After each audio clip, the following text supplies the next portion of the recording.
Bom dia a todos os presentes. Hoje vamos fazer a análise da empresa Azul. Bom, o céu é o limite para quem sabe olhar o mercado financeiro aqui do alto. Bom, o grupo é composto pela Bárbara, pelo Guilherme, pelo João Vinícius, João Vitor, Joyce, Lucas e Matheus Henrique.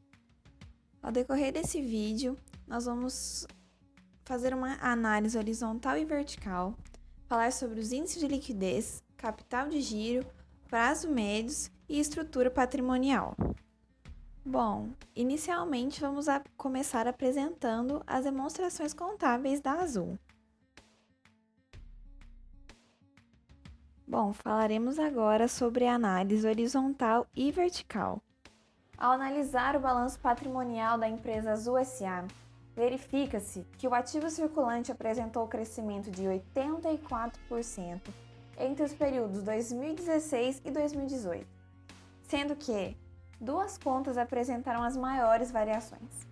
A primeira foi caixa equivalente de caixa, com crescimento de 112%, representando 9,91% de todo o ativo. E a segunda foi aplicações financeiras, com crescimento de 34,5%, representando 4,39% do ativo. Isso mostra como essas duas contas cresceram de valor e de importância relativa no patrimônio da entidade. Esta constatação refere ao resgate de aplicação financeira, sendo este valor transferido diretamente para a caixa e equivalentes. O ativo não circulante cresceu 27,45%, representando 70,14% do ativo total. Destaca-se o crescimento de 88,17% do realizável a longo prazo, representando 33,63% do ativo total. A conta com maior representação no realizável a longo prazo é composta por 11%, referente a aplicações financeiras de longo prazo.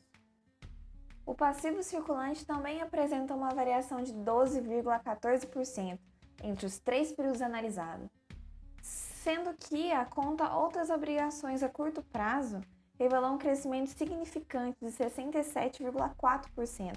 Porém, a companhia não evidencia as informações referentes a esta conta em suas notas explicativas. A conta de fornecedores reduziu bem mais do que a conta clientes, sendo um dos motivos a diminuição do prazo de pagamento de fornecedores e, em contrapartida, o aumento do prazo de clientes. E analisando o passivo não circulante da entidade, podemos notar que houve uma evolução de 38,77% entre os períodos comparados. A conta de financiamento de longo prazo teve um aumento de 10,55%, representando 28,51%. Em nota explicativa, este assunto tem sido abordado como o aumento das frotas aéreas da companhia, arrendamento financeiro e capital de giro. No patrimônio líquido, a variação mais expressiva ocorreu na conta reserva de capital, que apresentou crescimento de 47,8% entre os períodos 2016 e 2018, representando 60,3% do patrimônio líquido. Examinando a demonstração do resultado, podemos observar que houve um crescimento da receita de 37,23% entre os períodos de 2016 e 2018.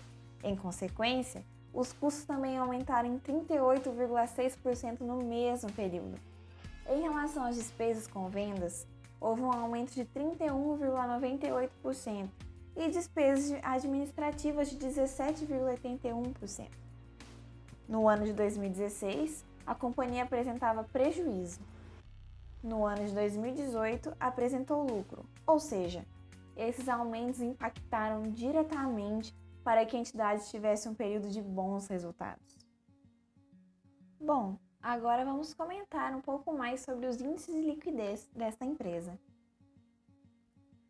Como podemos observar, os índices de liquidez imediata, 0,29, e liquidez geral, 0,87, da Azul S.A., vem aumentando ao longo dos três períodos analisados, ou seja, a empresa vem fortalecendo sua capacidade de liquidar dívidas de curtíssimo prazo.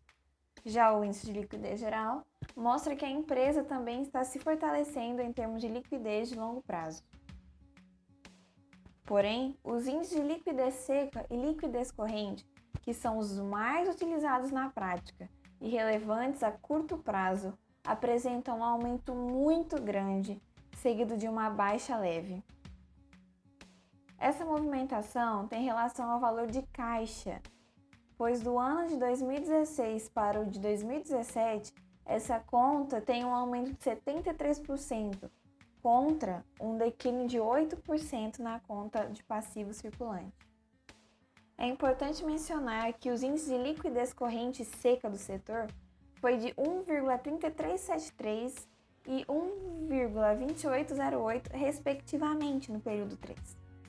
Portanto, podemos ver que, mesmo nos anos de pico, 2017, tendo os índices de 0,29 corrente e 0,91 seca, os índices da empresa não chegaram a alcançar os do setor.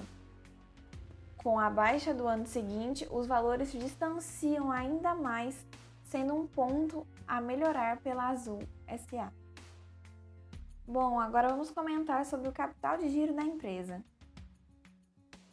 Em 2016, a empresa possui um CCL negativo, pois os seus ativos de curto prazo são menores que os passivos circulantes, revelando insuficiência de recursos circulantes para fazer frente às necessidades de curto prazo. Embora a necessidade de capital de giro seja negativa em virtude do saldo de tesouraria negativo. Assim, Braga classifica empresas com esse formato como muito ruim. Já em 2017 e 2018, ela possui uma situação complicada. Seu CCL é negativo e, o pior, sua necessidade de capital é positiva, já que não consegue financiar com seus passivos operacionais a sua operação. Ou seja, ela possui um contas a receber e estoque alto. No caso da primeira conta, o prazo médio de cobrança pode ter reflexo e a outra conta pode ser o alto volume que ela trabalha, não conseguindo girar sua estocagem. Além disso, seu saldo em tesouraria é negativo, pois a empresa está financiando sua necessidade de capital de giro com empréstimos a curto prazo. Aliás, seus passivos financeiros de curto prazo financiam inclusive parte do seu ativo não circulante, o que é um fato preocupante. A classificação utilizada por Braga para empresas como esse perfil é péssima. Como pode ser notado na tabela acima, o CCL é negativo em todos os períodos, revelando que os recursos de curto prazo não são suficientes para fazer frente aos compromissos de curto prazo da entidade. Além disso, o CCL vem crescendo ainda de uma forma bem tímida, demonstrando que a situação financeira da empresa é crítica, pois ela, não tendo recursos para gerar o seu negócio, capitaliza capital de terceiros para financiar suas operações. Ademais, no segundo e terceiro ano, a NCG fica positiva e dá um grande salto positivo, ou seja, as fontes de passivo operacional não cresceram na mesma proporção que os ativos operacionais, tornando necessária a busca de fontes onerosas de financiamento para fazer frente às necessidades de investimento na operação. Além disso, o saldo em tesouraria é negativo em todos os períodos, revelando que os ativos financeiros de curto prazo não são suficientes para liquidar os passivos financeiros de curto prazo, o que torna-se preocupante porque é um longo período que a empresa demonstra ter essa dificuldade financeira iminente. Em termos de capital de giro, a empresa demonstra que está em risco a sua continuidade operacional, visto que o seu saldo de tesouraria é sempre negativo, evidenciando que a empresa caminha para a insolvência. Ao longo dos últimos 2 anos de análise, observamos que está ocorrendo o efeito tesoura, que é um indicador que evidencia o descontrole no crescimento das fontes onerosas de recursos de curto prazo. Ocorre quando o saldo em tesouraria apresenta-se cada vez mais negativo a cada exercício, variado e níveis superiores ao crescimento da NCG. Bom, falando um pouco agora sobre os prazos médios. O prazo médio de estocagem de utensílios e peças para manutenção nas aeronaves aumentou 7,8% em dias para a renovação do estoque. O prazo médio para pagamento de fornecedores é em torno de 2 meses. Isso significa que a empresa consegue se financiar com capital de terceiros. Ou quanto tempo um fornecedor deverá esperar a remuneração por parte da empresa. Vamos fazer agora a análise dos índices de estrutura patrimonial. Índice de endividamento. No ano de 2016, a Companhia Azul apresentava alto grau de dependência dos recursos de terceiros, com o índice de endividamento apresentado à proporção de R$ 7,38 de dívida para cada R$ 1 de capital próprio. E no ano de 2018, essa proporção passou para R$ 2,73 de dívida para cada R$ 1 de capital próprio, diminuindo assim o risco da empresa. Composição do endividamento. A composição do endividamento nos mostra que as dívidas de curto prazo passou de 49% da dívida total em 2016 para 47% da dívida total em 2018, mantendo assim seu equilíbrio financeiro e a qualidade de suas dívidas. Imobilização do patrimônio líquido. Em 2016, percebe-se também o alto grau de imobilização do patrimônio líquido, muito se relacionado com o primeiro índice, apresentando R$ 4,37 de imobilização do patrimônio líquido para cada R$ 1 de capital próprio, não sobrando assim recursos próprios para investir em ativos de maior liquidez na entidade.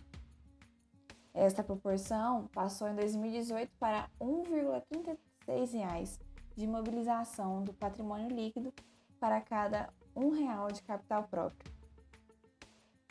Imobilização dos recursos não correntes. E por fim, a imobilização dos recursos não correntes foram de 92% em 2016 para 56% em 2018, mostrando financiamento cada vez menor em ativos com vida bastante útil superior aos demais ativos, porém, ainda financiando ativos de longo prazo com recursos de curto. Através das demonstrações contábeis, foi possível identificar as inconsistências enfrentadas pela companhia e os impactos financeiros das estratégias feitas para melhorar essas condições. Mas resta saber se a Azul conseguirá agradar os investidores e passageiros com bons resultados e melhores serviços. Bom, nosso trabalho se conclui aqui. Gostaríamos de agradecer a todos pela presença e até a próxima!